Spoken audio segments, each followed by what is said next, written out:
Buenas tardes, amigos televidentes de este su programa Soberanía Popular TV. Aquí la doctora Marilis Durán y una servidora como cada viernes en esta su sección jurídica de Soberanía Popular TV, donde nosotras realmente preparamos con muchísimo ánimo y energía el tema de cada semana.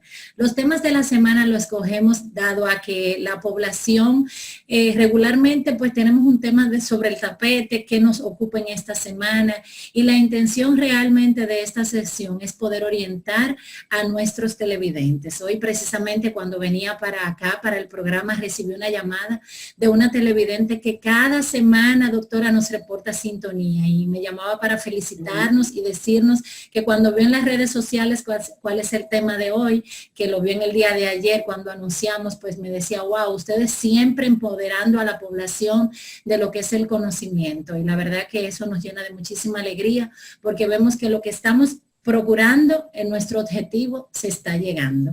Así que muchísimas gracias, gracias por la sintonía, gracias por preferir esta sesión y buenas tardes, doctora Marilis Durán.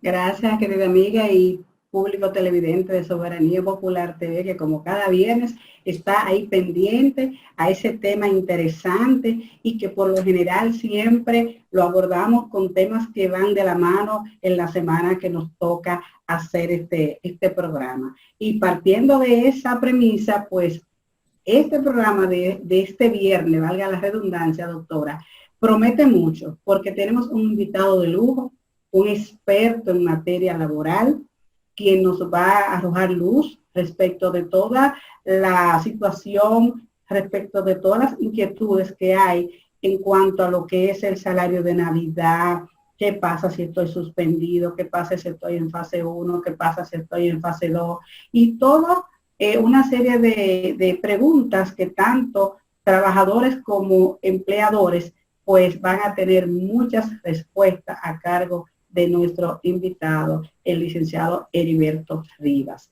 De verdad, Rosy, que esta semana también estamos muy contentos a propósito del acuerdo de cooperación que fue firmado entre la Federación de Mujeres Empresarias y la empresa PDM Consultoras Empresariales.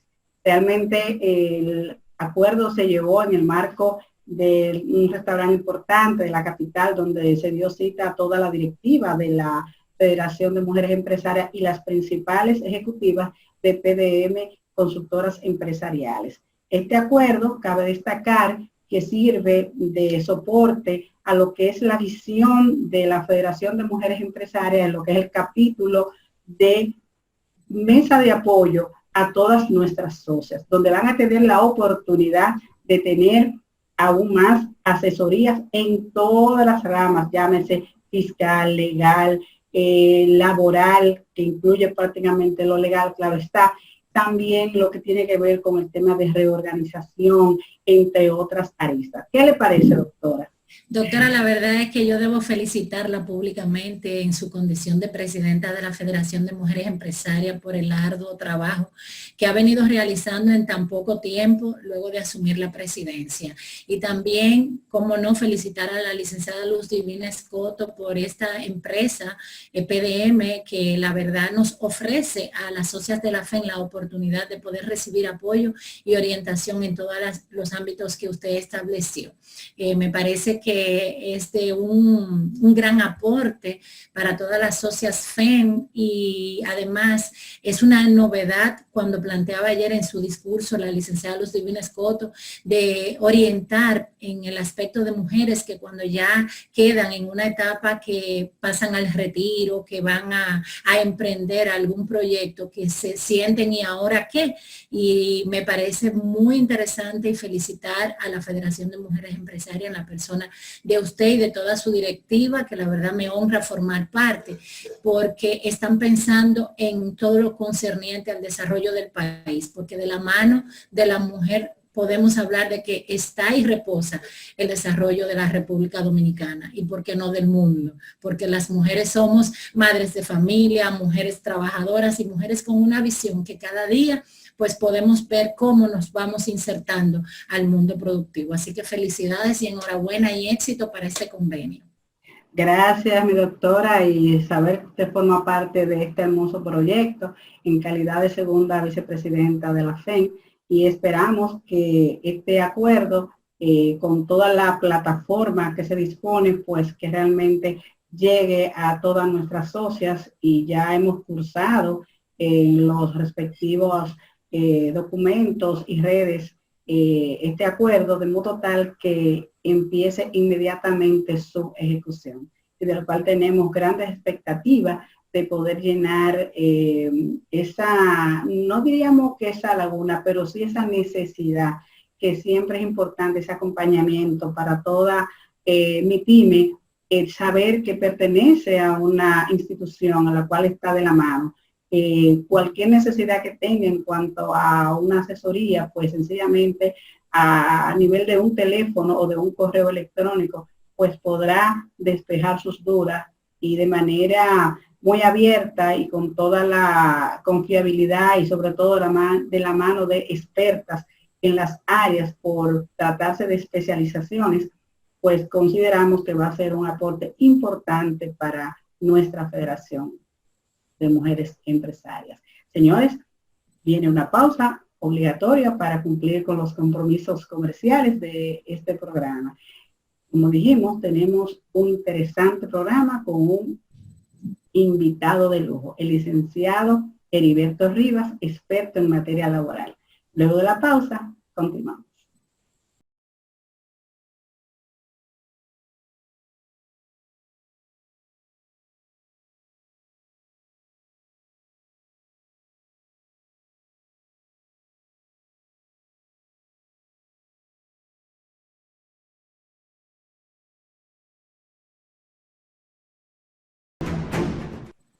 Gracias por mantener la sintonía, por mantenerse ahí con nosotros. Y la verdad es que nosotras, antes de irnos a la pausa, informamos que teníamos ya en nuestro set a nuestro invitado, a nuestro amigo, al JUS laboralista que nos honra con su presencia, el licenciado Heriberto Rivas.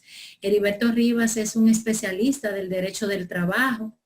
Y cuando estuvo todo el revuelo de las semanas pasadas, de todo el esquema de que si el salario 3 iba a ser grabado, pues escribió un artículo que a nosotros inmediatamente nos llamó poderosamente la atención y felicitamos. Y tomamos la iniciativa inmediatamente de contactarlo para invitarlo formalmente al programa, y agradecemos muchísimo su presencia. Buenas tardes, licenciado Heriberto Rivas, a este su programa Soberanía Popular TV. Buenas tardes. Como usted acaba de decir, hermana Rosy, a mi programa, porque no me lo pierdo. Aprovecho la ocasión para agradecer la invitación que ustedes me excursan para venir a hablar de estos temas que, como usted dijo hace unos minutos, inquietaron un poco a la población trabajadora en sentido general. Así es, Riva. Nosotros, la verdad es que nos llamó muchísimo a preocupación, y cuando vimos el artículo que escribiste, pues inmediatamente dijimos, bueno, pero a pesar de que ya muchas personas revolucionaron los medios de comunicación y sobre el aspecto de la advertencia de que si se grababa la regalía pascual, explícanos el aspecto que tú consideras o consideraste mediante ese artículo del periódico que constituía una violación a la Constitución y al Código de Trabajo. Favor ilustrarnos el por qué tienes esa consideración. Claro, con mucho gusto. Lo primero que debo hacer notar es que yo entiendo que al momento que las autoridades de trabajo y directamente el presidente de la República hicieron hacer eco de esta información, soy de los que pienso de que no tuvieron la asesoría adecuada en el momento. Digo esto porque no hay que ser un experto para entender que el salario número 13, o doble sueldo, como le llamamos, el Código de Trabajo, de manera taxativa en su artículo 222, prohíbe todo tipo de tasa, todo tipo de gravamen. Pero no es nada más el Código de Trabajo. De haberse llevado a cabo este despropósito, así lo vi como un despropósito, también era violatoria a la Constitución de la República, puesto que esto es un derecho ya adquirido del trabajador. Entonces, gravar este salario número 13 iba a llevar la pieza legislativa que lo lograra, y no lo dudo que lo podían lograr, puesto que el partido gobernante tiene mayoría en el Congreso e históricamente nos tienen acostumbrados a que el Senado no siempre, el Congreso de la República no siempre juega su rol, no siempre juega su rol. Ahora sí, de lo que estoy seguro es que la sociedad en general, la población trabajadora, no se iba a quedar de brazos cruzados, y esto iba a terminar en el Tribunal Constitucional, donde este órgano suprapoder pues iba a hacer las enmiendas del lugar. Qué bueno que el sosiego, que la razón llegó a nuestras autoridades, y días después de yo hacer el escrito y otros connotados abogados y juristas, pues las autoridades repensaron esa decisión y obviamente que la dejaron sin efecto. ¿Por qué digo y uso el término despropósito? Es que la naturaleza social, la naturaleza humana que tiene el salario número 13, que todos conocemos, es el salario que nuestros trabajadores, no importa la posición que ocupen en la empresa, tienen derecho ya por un mandato primero del código. Y es un dinero que, si se quiere, desde el mes de febrero o marzo, yo me atrevo a asegurar que ya está comprometido. Ya está comprometido. Esa es la realidad social que vive la República Dominicana.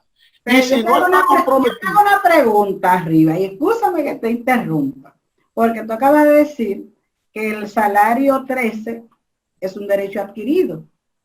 Pero yo quiero también preguntarte que al ser un derecho adquirido, en estos momentos que estamos en pandemia, ¿será un derecho adquirido relativo? O sea, te hago la pregunta bajo la premisa de aquellos empleados que están suspendidos en fase 1 y en fase 2.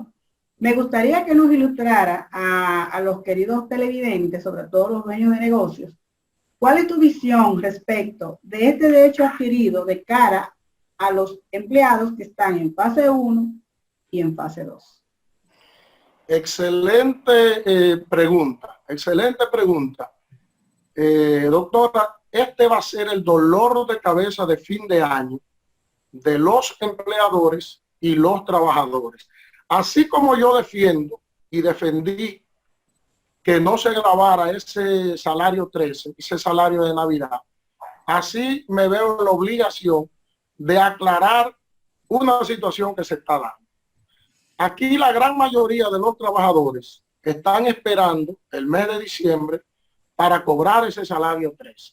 Y lamentablemente, dolorosamente, lastimosamente, tengo que informarle que ese salario 13, casi ningún trabajador lo va a cobrar ni lo debe cobrar de manera completa. ¿Por qué? Porque va a depender del tiempo que ese trabajador haya laborado en la empresa. Y usted acaba de dar en la diana. Aquí hubo una suspensión en muchas empresas de 2 meses, de 3 meses, de 4 meses. Escuché en estos días en los medios de comunicación de que todavía hay empresas que están en suspensión. Cosa que más adelante, si se me permite, también puedo explicar que entiendo que es indebido, porque viola la norma. El código establece que la duración máxima para una suspensión es de 90 días. Sabemos que estamos en un estado de emergencia, en un estado de excepción. Entonces, esos trabajadores que duraron suspendidos 2 meses, 3 meses, 4 meses, evidentemente que no cobraron salario. Y como no cobraron salario, no van a poder cobrar el salario de Navidad completo. Es una 1/12 parte del salario ordinario. Si usted trabajó 6 meses, trabajador dominicano, trabajó 8, Entonces, en esa proporción va a cobrar ese salario 13. Es bueno aclararlo desde esta tribuna tan vista por todos los estamentos de nuestra sociedad, para que cuando llegue el 22 de diciembre, que es la fecha que establece la norma también, que establece el código que debe pagarse, no vaya a haber situaciones enojosas en la empresa. Pero hay una aclaración que quiero puntualizar. ¿Cobrará lo mismo el que está en fase 1 que el que está en fase 2? Respecto al salario 13. Respecto al salario 13, ¿cobrará lo mismo el que ha estado en fase 1 desde marzo a la fecha con proyección a diciembre al empleado que está en fase 2? ¿Cobrará? ¿Tendrá derecho en fase 1? No va a cobrar lo mismo. Fíjese, fase 1 estuvo suspendido y el Estado, de manera responsable, asumió dar solidariamente, como se llama, dicho sea de paso, el programa Fondo de Asistencia Solidaria al Empleado, asumió pagar 8.500 pesos e invitó, que ese otro punto también que hay que aclarar, que trajo mucha confusión. La resolución decía: insto al empleador a que complete el salario. Ojo, el empleador no estaba en la obligación de completarle el salario a un trabajador que fue suspendido en fase 1.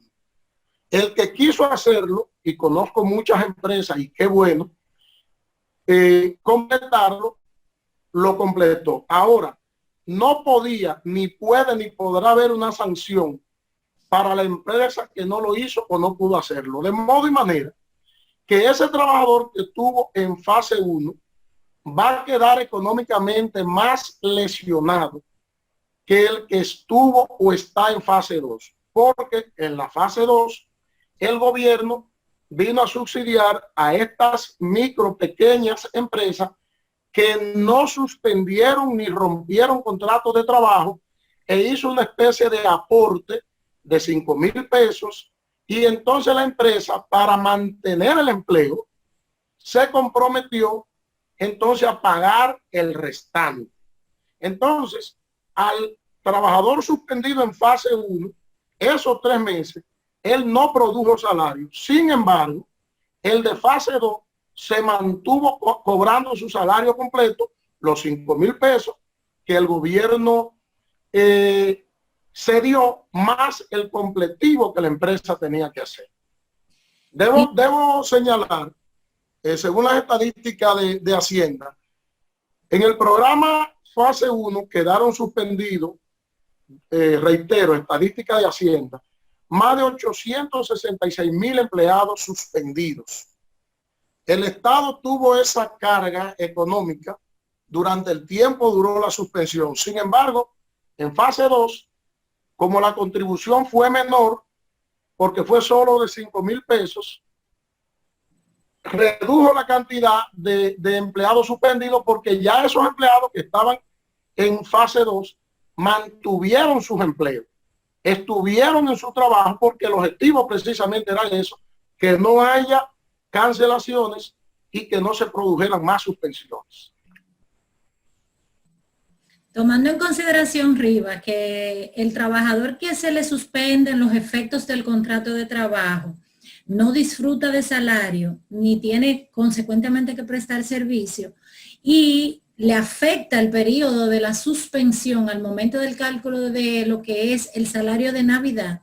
Sin embargo, el escenario en este momento, lo que llama a preocupación es que el trabajador, a pesar de que estaba suspendido los efectos del contrato de trabajo por disposición de los programas del gobierno, recibió una suma hasta 8.500 pesos. Y la preocupación y lo que nos llama a preguntarte en este momento es, ¿serán tomados esos 8.500 pesos o eso hasta 8.500 pesos como un ingreso para sacar la 12ª parte de lo que sería la proporción del salario de Navidad cuando esos valores no los recibió de manos del empleador? No, es que por eso que digo que, y qué buena la pregunta, y la invitación para que aclaremos este punto es que para los fines de esos cálculos, ese trabajador no recibió nada para los fines de esos cálculos. Óigase bien, si la suspensión de los efectos del contrato de trabajo, tal cual lo establece el artículo 48 hasta el 55 de nuestro código, si hubiese sido por una causa inherente al empleador, falta de materia prima, incontabilidad de la empresa, ese trabajador tampoco hubiese recibido nada. El esfuerzo que hizo el gobierno fue ante la situación inesperada, por eso el nombre, una asistencia solidaria.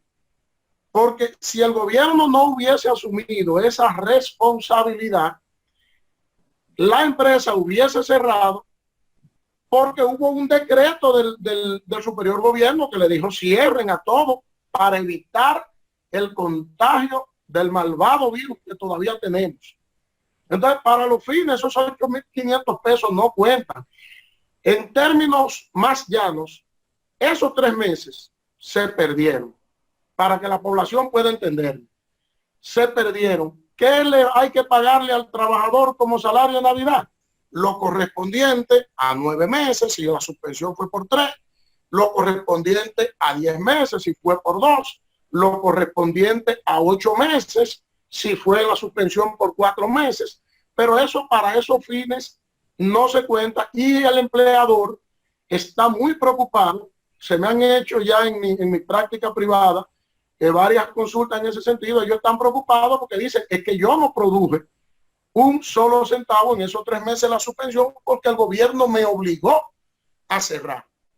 A excepción de las empresas que en el mismo decreto prohibió también que cerraran, como eran las empresas de seguridad, las empresas de servicios de salud, las empresas que se dedican a la venta de comestibles como supermercados, almacenes, etcétera. Pero los demás, restaurantes, tiendas, oficinas de servicio, ese sector de la economía quedó gravemente afectado y todavía lo está. Puedo dar fe que hubo empresas de esas que se acogieron a fase y cuando quisieron abrir, no pudieron abrir. Y hoy en día ya no son contratos de trabajo suspendidos lo que tenemos. Lo que tenemos es contratos de trabajo rotos. Porque esas empresas, y puedo poner un ejemplo, un salón de belleza que paga 30, 35 mil pesos de un local, 15 de luz, tanto de servicio de comunicación, internet, etcétera. 3 meses cerrado, una empresa familiar como esa, cuando quiso abrir, tenía un pasivo, tenía una carga económica que no pudo sostener. Y hoy en día, se establece que aquí deben haberse perdido más de 400.000 empleos. Esa es la realidad que vive el sector laboral en la República Dominicana. El empleador y sobre todo el micro y pequeño empresario está muy golpeado económicamente. Esa es la realidad. Una inquietud también que nos llega, licenciado Rivas, es en cuanto a las suspensiones. Sabemos, como usted señaló, el periodo inicial que se obligó prácticamente al cierre, dado el tema de la pandemia, pero bien sabemos que nuestro Código de Trabajo establece unos parámetros en cuanto a plazos para las suspensiones y unas modalidades, llámese unas formalidades. Vimos que la gran mayoría de empresas que se vieron afectadas, pues a través de la plataforma que tiene el Ministerio de Trabajo, pues pusieron a sus empleados ya sea en fase 1 y en fase 2. Pero hay una preocupación en el sentido, partiendo del plazo de los 90 días máximos que establece nuestro Código de Trabajo para las suspensiones, pero también hay un parrafito que dice, salvo que no subsistan las mismas causas que dieron origen, pero siempre deja a que el Ministerio de Trabajo haga la autorización, la otorgue. En este caso no hemos visto eso. ¿Cómo interpreta el jurista Rivas el silencio de nuestro Ministerio de Trabajo de cara a estas suspensiones versus el riesgo de interpretación ya en manos de los jueces en el momento que llegue un caso de suspensión ilegal? Mire, como la pandemia nos sorprendió a todos, sorprendió al mundo y la República Dominicana no escapó a esa sorpresa, el Ministerio de Trabajo, con relación a las suspensiones, yo creo que hizo camino al andar. Se cometieron errores, se improvisó mucho, y yo creo que la tarea de nuestros jueces laborales, a partir de hace ya de la apertura de los tribunales, apertura entre comillas, a partir de esa apertura entre comillas, creo que tendrán que ser los juzgadores más creativos de toda la historia, porque cada caso tiene una particularidad. Por un lado, el Ministerio de Trabajo autorizó suspensiones por encima, y eso a mí me consta, de lo que establece la ley. Por otro lado, algunos empleadores, con conocimiento y sin él, hicieron un uso abusivo de esas suspensiones. Todavía se le otorgaban el tiempo máximo, y hasta hace días conozco de casos que hubo trabajadores que fueron a sus empresas y los empleadores le dijeron que ellos no estaban en condiciones todavía de reintegrar. Eso ha provocado una masiva ruptura de contrato de trabajo por medio de la figura llamada dimisión, porque es una violación al derecho de los trabajadores. Pero hay otra situación, doctora Marilis, y es la siguiente. Aquí hubo un sinnúmero de empresas, sobre todo, reitero, las MIPYMES, que por desorientación no tenían a sus trabajadores inscritos en el sistema dominicano de la seguridad social. Al tener esa falta, no pudieron beneficiarse del programa FASE. Entonces, ese trabajador ni cobró lo de FASE, pero tampoco el empleador le pagaba, porque él sustentaba el criterio de que él estaba cerrado y que lo mandaron a cerrar. Entonces, ¿qué podemos entender que hubo aquí? Que por su falta, por la falta imputable al empleador, se le violaron derechos al trabajador que necesariamente van a terminar en una reclamación laboral en un tribunal por esas indelicadezas cometidas con conocimiento o sin conocimiento de parte del empleador. Una última preocupación, y es la siguiente. Quizás cuando esos trabajadores con sobrados derechos vengan a obtener una sentencia gananciosa, lamentablemente quizás no encuentren tampoco a quién cobrarle, porque como dije anteriormente, muchas de esas empresas ya no existen. Es lamentable el panorama que estamos viviendo, y en los meses siguientes, marzo, abril, mayo, cuando quizás ya esos procesos los jueces empiezan a decidirlo, la situación va a ser peor, porque entiendo que quizás no haya, reitero, donde cobrar esos créditos. En ese sentido, Rivas, nosotros los que ejercemos esta materia estamos llamados a manejar la situación de orientación jurídica con mucho cuidado. Hay una preocupación que tú has manifestado y que es muy válida y que debemos tomar en cuenta. ¿Hasta qué punto recomendarle a un trabajador ponerle término al contrato de trabajo mediante la figura de la dimisión por una situación que hay una realidad distinta a la que generalmente ocurre, sino una situación especial? Y antes de irnos a la pausa, que debemos irnos a la pausa, quiero dejar una pregunta para que al regreso la pueda contestar. Tú has dejado claro que los trabajadores que están en fase 1, es decir, que están suspendidos los efectos del contrato de trabajo, esos meses de suspensión, ese tiempo se le va a reportar en cero para fines de lo que es el cálculo del salario de Navidad. Ahora bien, con relación a lo que están en fase 2, que están recibiendo el total de su salario, pero que hay una parte que ha sido asumida por los programas o el programa fase en el aspecto 2, pero con cargo al empleador, ¿cómo se va a calcular el salario 13 para el momento en que real efectivamente debe ser esa obligación cumplida? Si con la totalidad, si excluyendo los 5,000 pesos, o quién lo va a asumir. Dejamos esta pregunta en el aire para que una vez regresemos de la pausa, nuestro experto nos la responda. Mantenga la sintonía.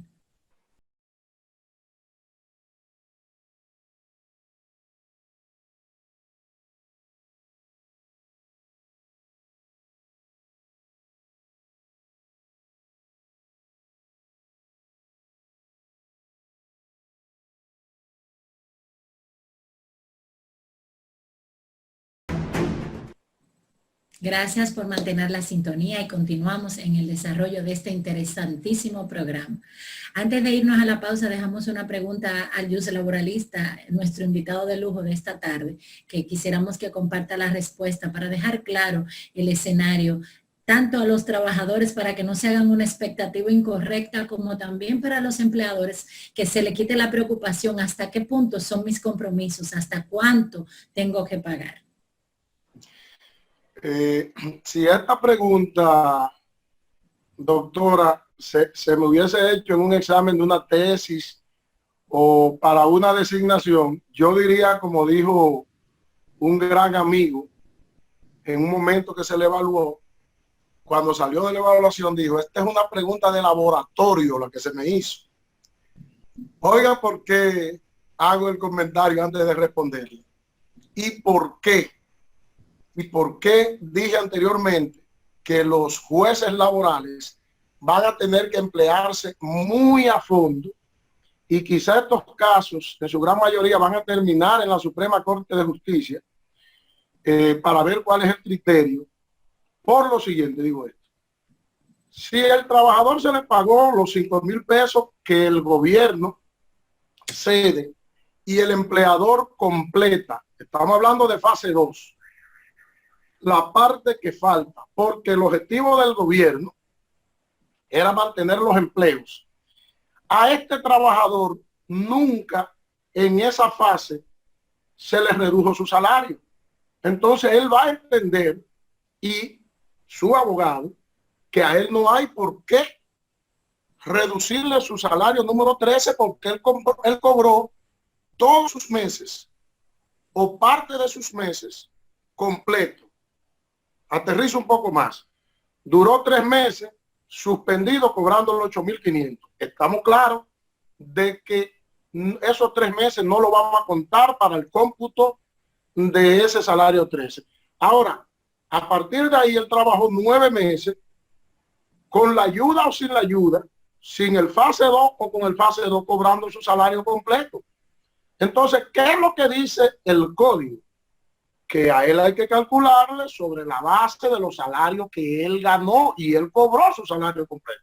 Ahora, ¿dónde viene la disyuntiva? En que a tesis contraria, el abogado del empleador va a querer probarle al juez, pero mire, es que yo no pagué salario completo. Yo pagué el restante. Si cobraba 12,000 pesos, yo duré tantos meses pagando 7,000 pesos porque lo otro lo ponía el Estado por una situación ajena a mi voluntad y por una causa de fuerza mayor. Entonces, mi querida doctora, yo esa respuesta como que quisiera que la dé un juez con sentencia porque ya hay caso con esa situación. Planteé los dos escenarios, el del abogado del empleador y el del abogado del trabajador. No le tengo una respuesta porque son casos que están en los tribunales y que los jueces tendrán que decidir. Ahora, si usted me pregunta qué yo quisiera que fuera,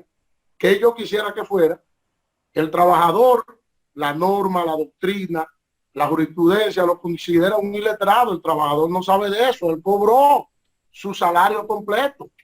Yo soy de opinión que hay que pagarle completo. Ahora, no quiero que mi opinión se vaya a ver como voz de Dios. No, no, no. Eso los jueces van a tener que ser creativos y decidir esa situación.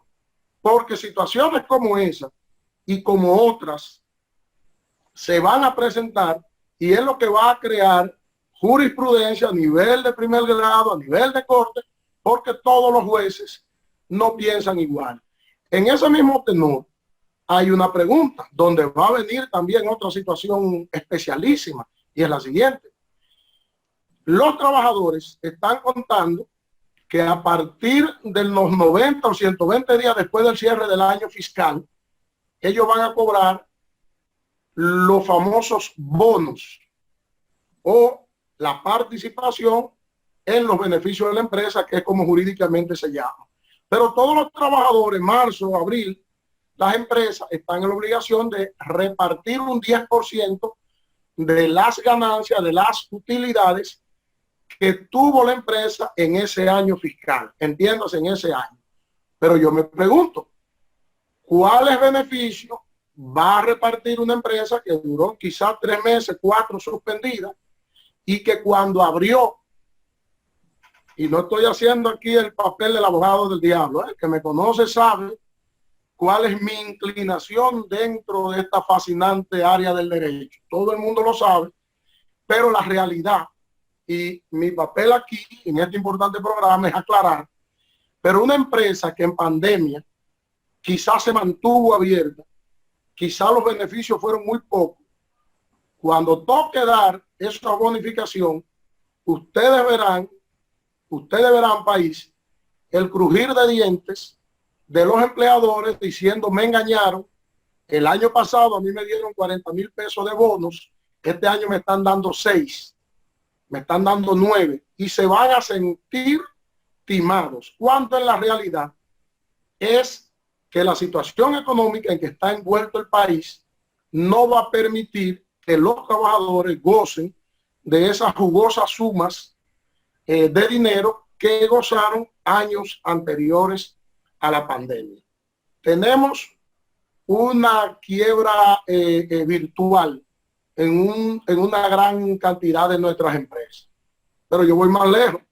Así está el superior gobierno. Las empresas están haciendo acuerdos de pago para los impuestos. De hecho, la Dirección General de Impuestos Internos, por medio de la comunicación, está dando gracias, está quitando moras para incentivar a que el empresario, a que las personas físicas y morales cumplan con la obligación de tributar por la dificultad, porque realmente el país, el mundo, está boca abajo en términos económicos. Nada más hay que ver las empresas que han quebrado en Estados Unidos, las empresas que han cerrado en Europa, empresas con 50, 60, 70 años abiertas y en franca producción, y sin embargo tuvieron que quebrar. Líneas aéreas tuvieron que cerrar sus operaciones, y del sector turístico ni hablar. Una pregunta, doctor. ¿Qué le parece el ejercicio a la luz del código que establece la prohibición de la disminución del salario y que puede dar motivo a dimisión? Pero en este periodo tan sui generis a nivel mundial, ¿cómo aplicar bajo la necesidad del COVID? Muchas empresas ajustaron sus horarios. A la luz del código, menos horario representa menos pago, menos salario, menos jornada, menos salario, o menos jornada igual salario. Bueno, hay una situación, doctora, y es que de manera taxativa nuestra legislación no permite la reducción del salario. Sin embargo, en la práctica, y dicho sea de paso, he orientado en ese sentido, fuera de lo que es la legislación, fuera de lo que es el código, conozco muchas empresas que se han sentado y le han dicho, o es esto o es nada. Para yo poderte mantener el salario, tengo que reducirte las horas, si se quiere, donde había 2 trabajadores para poderle mantener ese empleo. Le dijeron, mira, tú vas a trabajar media jornada y tú vas a trabajar media jornada hasta que eso te estabilice. Conozco decenas de casos que lo han aceptado. Pero si el trabajador se niega a eso, el empleador no lo puede obligar.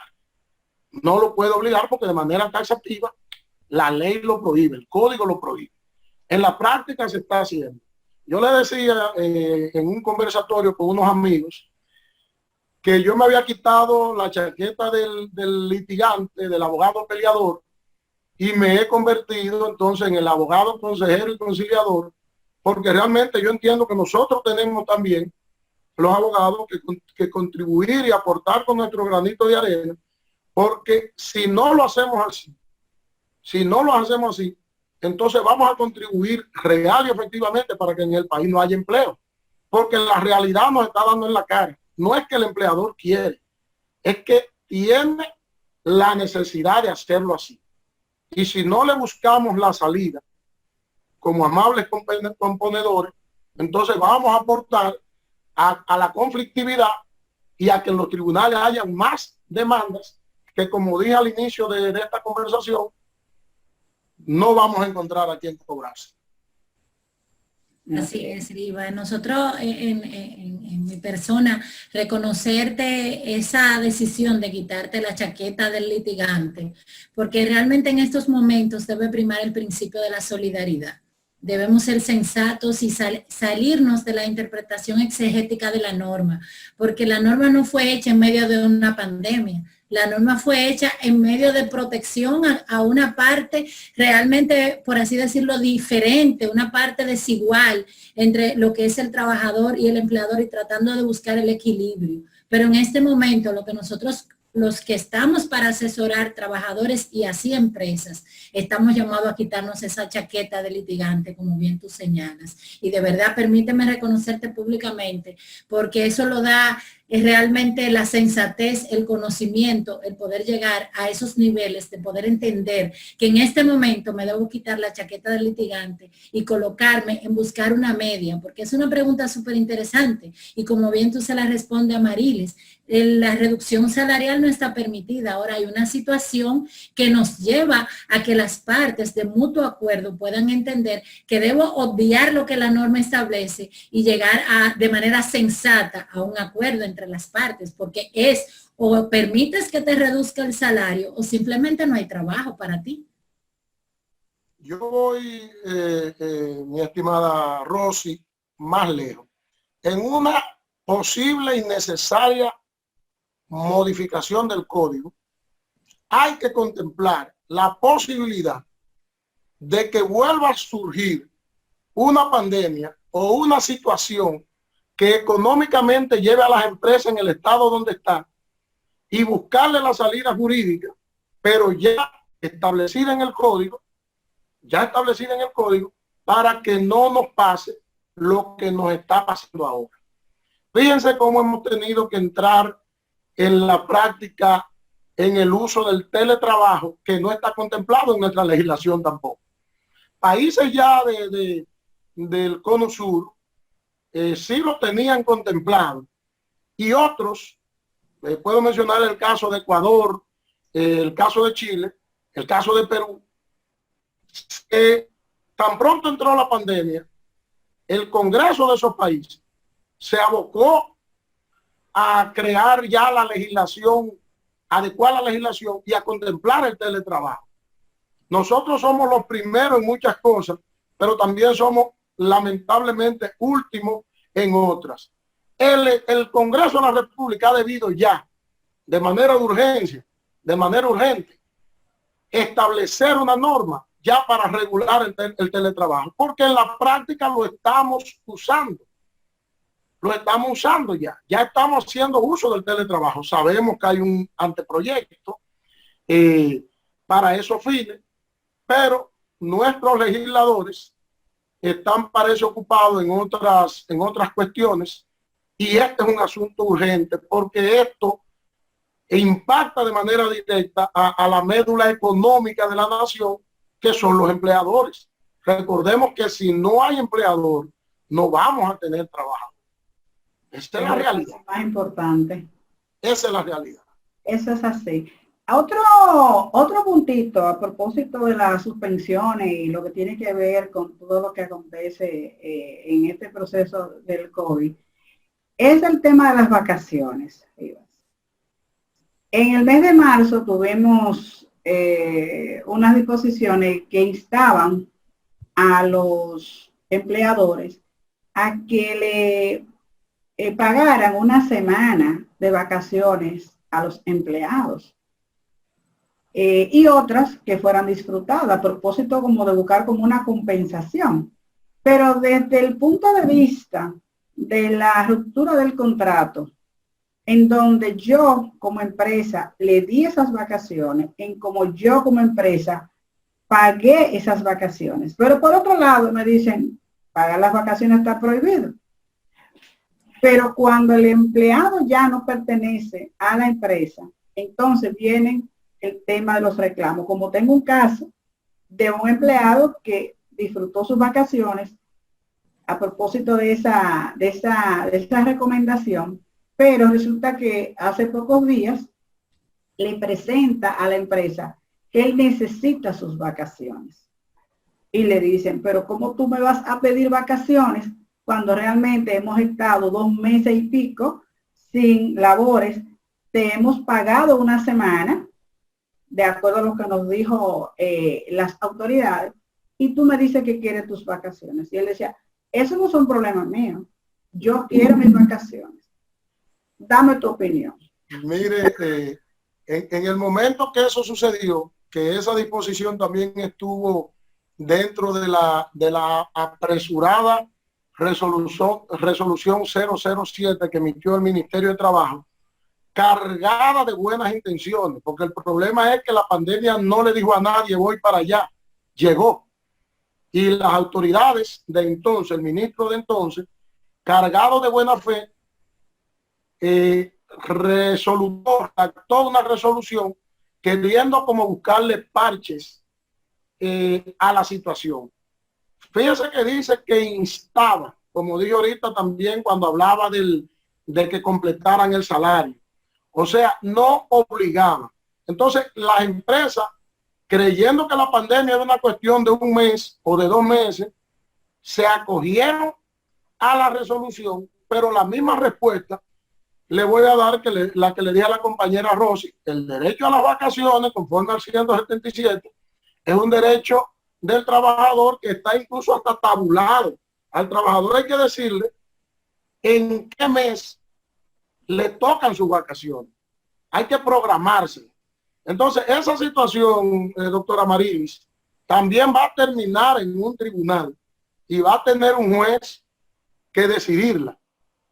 Yo soy de lo que entiendo, es mi criterio muy personal, que independientemente de que el 177 dice que hay que programarla, hay que tabularlas, ese trabajador disfrutó de sus vacaciones, la disfrutó. Reitero, eso va a terminar o ya está en un tribunal y vamos a ver entonces cuál es el criterio del juzgador.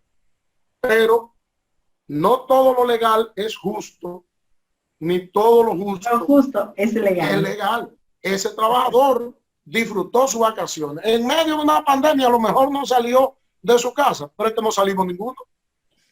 En esos aciagos días no salió nadie de su casa. Pero ahí es que va a venir la creatividad del juzgador laboral ante cada caso que se le presente.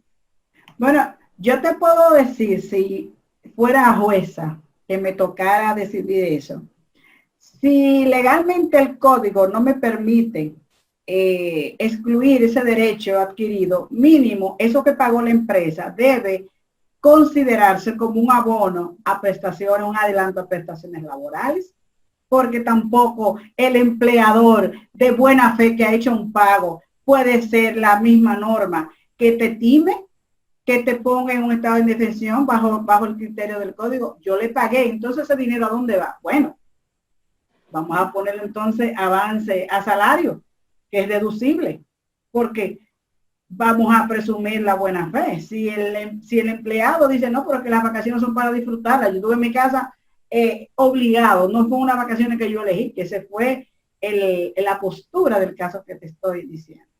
¿Qué te parece? No, es lo que le digo, o sea, va a depender del criterio del juez que le toque. Yo fui un crítico de casi todas las medidas que el Ministerio de Trabajo de entonces tomó, y después hasta me hice un mea culpa, hice una autocrítica y dije, bueno, pero caramba, es que el mundo improvisó, el país improvisó, el programa FASE, quédate ahí, programa para ti, no para ti, para ti. Todos fueron inventos que hizo el Estado, que hizo el gobierno tratando de paliar la situación. Yo comulgo con ese criterio suyo, que es un criterio justo, pero hay que ver cuál va a ser el criterio del que realmente le toque decidir la cuestión litigiosa.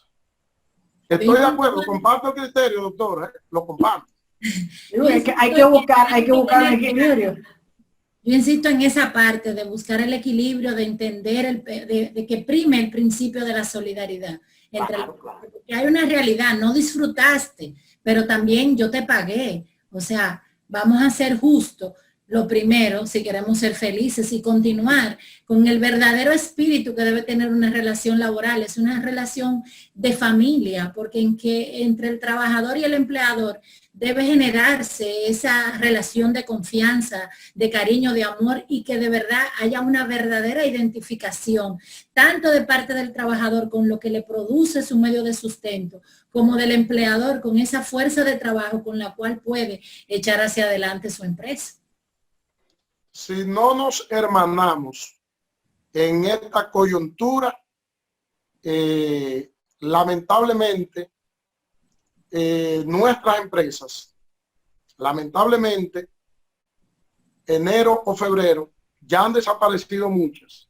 Enero o febrero van a desaparecer más, porque la realidad, eso es lo que nos dice. Ese tejido empresarial que quizás no es el mejor, ha sido muy afectado por la pandemia. Y yo creo que nosotros los litigantes, como dije ahorita, tenemos un gran reto por delante, y es entre decidir si cobrar todos los casos y quebrar empresas, ojo, no desde el punto de vista personal, o ser flexible, ser solidario, que me gustó el término, doctora Rosy, y entender que nosotros debemos contribuir para que se mantenga el empleo. En mi práctica privada lo he recomendado, lo he dicho, mira, tu caso es ganable, ahora es posible que tú no lo cobres. Y también le he dicho, sí es ganable, pero con el solo caso tuyo se quiebra ese taller de banistería. Con una sentencia de 300, 400 mil pesos, tú vas a cobrar, quizás no cobre, pero se van a perder 6 empleos, porque él no tiene con qué realmente sustituir esas maquinarias que para él es todo. Para él es todo. Por eso dije que me he quitado la chaqueta del litigante, me he quitado la chaqueta del abogado peleador, porque yo aspiro a seguir ejerciendo derechos del trabajo. Yo aspiro a seguir asesorando, pero si no encuentro en ofrecerle mi servicio, yo también voy a desaparecer. Bueno, hay un tema que ya estamos llegando al final del programa, y no queremos dejar pasar tu recomendación final para empleados y empleadores dentro de lo que es el clima laboral, en ánimo de preservar el empleo, fuente de desarrollo de nuestro país y de la vida de todos y cada uno. Finalmente, en 2 segundos, Rivas. Hay una palabra mágica que define eso, se llama concertación. el empleador entender que necesita el trabajador y el trabajador entender que necesita al empleador, y que juntos, como un solo hombre, puedan echar entonces la empresa hacia adelante, que es echar al empleo hacia adelante, pero también echar el país hacia adelante. Si nos disgregamos, ni va a haber empresa, ni va a haber trabajador. Así es. Gracias, Eva, de verdad, súper agradecidas, y esto significa que tenemos que tener una continuidad de este programa, porque cuántas preguntas se nos quedaron. Mil gracias por tu tiempo. Feliz fin de semana a todos nuestros televidentes. Gracias por la sintonía, y doctora, llegamos al final. Así es, pues nada, ser felices en la medida que la vida nos lo permita, pero no dejar de serlo. Señores, feliz fin de semana.